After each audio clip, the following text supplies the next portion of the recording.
about military recruiting woes. I read a really good article last night. It's actually more than one, but there were two that were really good, and I'll mention it here on the replay. I'll probably screenshot it. And basically, it was talking about military recruiting woes, and it was talking about basically, it was very long, but it was really getting into the depth of why the youngest generation that are eligible to join the military no longer interested in joining the military, or never were because they're so young. We're talking like teenagers here, very, very, very, very young adults. And it got into some research the DoD had done that they have not fully publicly released the results of, probably because it's, I'm guessing, not good information, not good news probably, and they want to keep it on the, secret. But they did release some of the lowlights or highlights, whatever you want to call it, about why, what people were thinking. But what was more revealing was the information that these articles revealed. And it basically revealed that young adults are now aware of the mental and or physical injuries that service members can and do incur, and then the nightmare challenges they face after they get out of the military, trying to navigate the world with trying to get health care, trying to get assistance, trying to get any kind of real support that they need whatsoever, whatever that may be. I know as a veteran, like, I can't get health care from Veterans Health Administration, even though I'm eligible, because it's just this nightmare organization. Yes, I've done 50 million videos about that. So evidently young people are aware. They're also aware, young adults, a number of them have a military veteran that has deployed to combat zone near them in their life. A number of these people do, and the word has spread about, like what those experiences were, unfiltered, no propaganda, no recruiting ad poster. And it sounds like it's really resonated and really stuck with them. And those are kind of like the highlights or lowlights, if you will, about what is motivating many of the young generation not to sign up for military service. Some other fun facts were 83% of all people historically that have been in the military, I think this is enlisted and officers, I could be off on that, but I think that's the case, are from military families that have people that are close to them in their family that were in the military. I am a part of the 83%. I had no idea it was that freaking high, that they're recruiting the same people basically over and over and over again through the generations.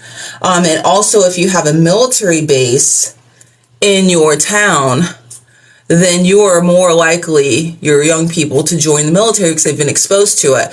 So I also am in that group. I had a military base right near where I lived. I was actually brought onto that military base numerous times as a young child.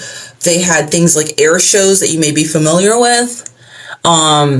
And, the little kids could like play on the equipment, with supervision, of course. It was very safe, and it was very family friendly, and they'd have like these like fairs and festivals that were free for the public to go to.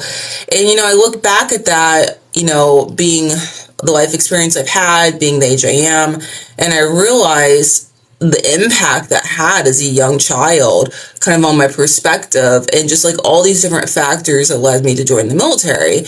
And then I realized, I'm not the only one. There's like a whole, like the majority of people that joined were having very similar life experiences that led them, after their childhood was wrapping up, to join the military.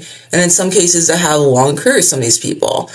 So, regardless, I guess, of military family affiliation and military base now in your area, the young people are wisening up and are making much more fully informed decisions, which really is something I'm happy for. Like, I wish I could have had the opportunity to make more fully informed decisions as a young adult, but I didn't. I was there. We had the internet, but not like today. The social media stuff didn't exist the way it does now. In fact, as a very young adult, I don't think social media was a thing, if I'm being honest with you, which I'm dating myself. I sound like a million years old when I make a statement like that. How my eyebrows look? That could use a little look. Anyways, and we just didn't even have social media, I don't remember, until I was actually in the Army. And it was MySpace. And then from MySpace was like Facebook started coming on the scene. And that was basically the main players I remember. But even before joining the military, there wasn't social media, you know, there wasn't TikTok, there wasn't any of the stuff that we have now. And so I didn't have access to that kind of information. I did have the internet, you know, but not 100% of the time, because back then it was like this big luxury, which it still is for some people, and a number of my relatives didn't have it. They had dial-up, a couple of my relatives, which made that loud dial sound, and I remember thinking that was the coolest thing since sliced bread, that we had internet. One of my relatives had the non-dial-up version as soon as that became available, an extended relative of mine, and I remember feeling like extra special that I got to use the non-dial-up internet. But still, the information on the internet was super limited back then, and it wasn't like enough information to make much of a decision that was really informed looking back on it. But it was enough information that when the invasion of Iraq happened, that I was able to kind of see that this looks really sketchy and kind of questionable. And I remember delaying joining the military because of that. And I delayed joining the military by about 2 or 3 years, I think it was, about 2 years, I think. And honestly, delaying it may have actually saved my life, or some of my health as well, because a lot of people that were going in around that time that I wasn't going in were getting killed or severely injured and aren't even here to talk about what they think about all this in recruiting in modern day times. And that's really sad, but that's just like the reality of it. So, other factors that factored in, but not as heavily, among people not joining the military, their young adults, had to do with knowing about the abuses in the military and all the different branches. Like, evidently it's an open secret now. They now are aware of it. A lot of these young adults, they're aware of things like sexism. They're aware of, you know, various types of abuses and assaults that are happening to people in various ways. And they're aware that this could be very harmful potentially. And so I see that the numbers are like way down, like from where they want it to be, and they're pouring all this cash into recruiting. And the DoD, as usual, is getting the most mega-sized budget of anyone in the entire freaking government. And a lot of that money is just going to go to the contractors, not to service members and their families. Just want to make that very clear, because a lot of people don't know that. I'd like to know kind of what percentage exactly from the normal percentage. Like, if we're dealing with 100% normally joins, I'd like to know, like, is it like 75% joining instead of 100%? But it would be interesting to know that. I'm sure if I crunched the numbers, I could probably figure it out, because the government is stating what their goals are, and they've lowered goals too and still can't meet them year to year in recent history. Also curious if it's going to stay steady like this. You know, are they going to in the future have more generations when I'm really old? They're like, oh, I'm good, I'm not joining the military. And so I'm kind of curious, because the government doesn't want to face facts about like the reality. They keep saying things like, oh, well, it was COVID is why people weren't joining. You know, we weren't able to be in the schools, or it's the job market. And they keep saying these really singular things, and politicians say similar things, but they say different ones are more politically charged. And I feel like this article really were kind of outlining all the variables of what was leading people to not join. And I'm curious moving forward, if this trend continues, what the U.S. government's response is going to be to it. Because right now the response is basically to minimize and to deny the real reasons, and then to pour tons of cash into recruiting. We actually saw that.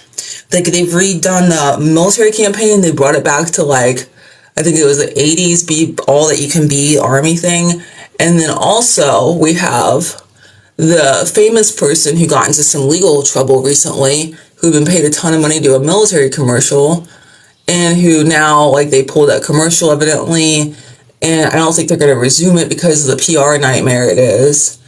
And then they're pouring a ton of cash into, like, various things and trying to bait people in, you know, recruit people by saying, oh, well, you can have some control over your initial duty station maybe, or, you know, here's some bonus money, which they were doing that kind of stuff when I was in, because people didn't want to drink the war and they didn't want to die, you know, which is understandable. It's like the money they're giving out, I'm sure it's recruiting some people, but it's not aggressive, like it's not working to the extent that they hoped it would work.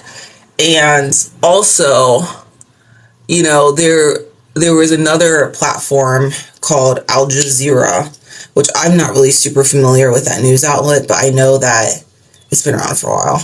And they did actually a really good 25-minute video about all of this. Like 2 women veterans and a male veteran. And it was much more diverse representation of the veteran population and the military population than usual, because they weren't kind of the typical people they have in mainstream media, which honestly gets on my nerves. And they were talking a lot about how the military has historically, and now, and it's definitely clear at this point, is continuing to try to aggressively recruit people who are socioeconomically disadvantaged to join the military. And so people that just don't have as much access to money, to education, to resources, and who also, sadly, they're recruiting, I think I read the Navy has dropped standards for the recruitment ASVAB test, basically.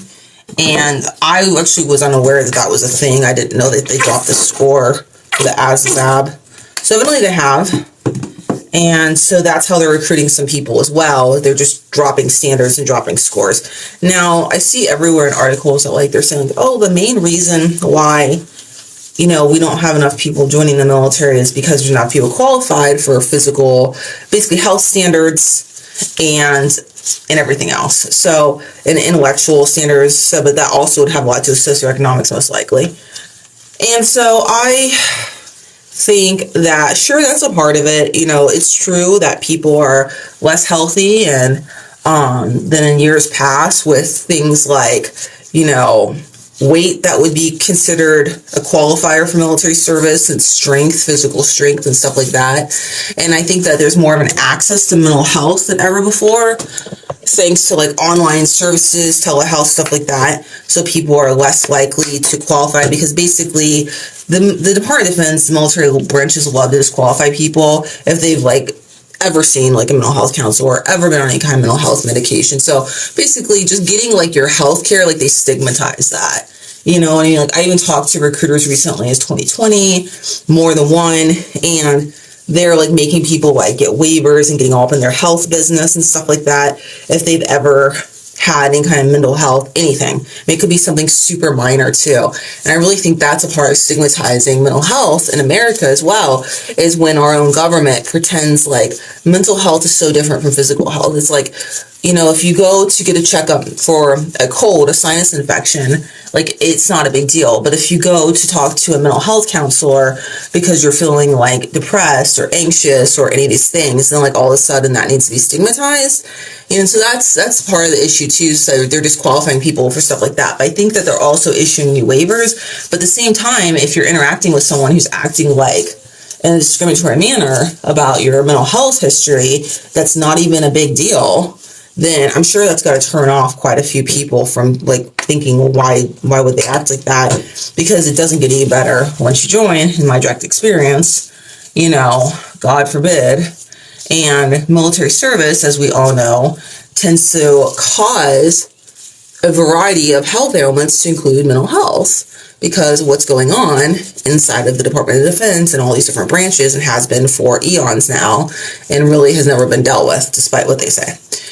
So anyways, that is the lowdown on the articles that I have been reading over the last number of hours about this topic. And I started reading them mainly because I was just curious about, you know, why exactly, what are people thinking that are young adults about joining the military? Like, what's in their head? And thanks to investigative journalists, I feel like I definitely have those answers now, and it makes a ton of sense. And more than anything else, my takeaway is 2 things. One, I'm grateful that young adults have much more access to information than before to make super informed decisions, whether it be through the internet and through people, which is what it sounds like is happening, that are like living historians because they've lived this stuff. And then number 2, I'm very curious moving forward in the future, in the years to come, what the U.S. government's response is going to be to these continuing issues if the trend continues. And I don't know what's going to happen, but I'm very curious to find out.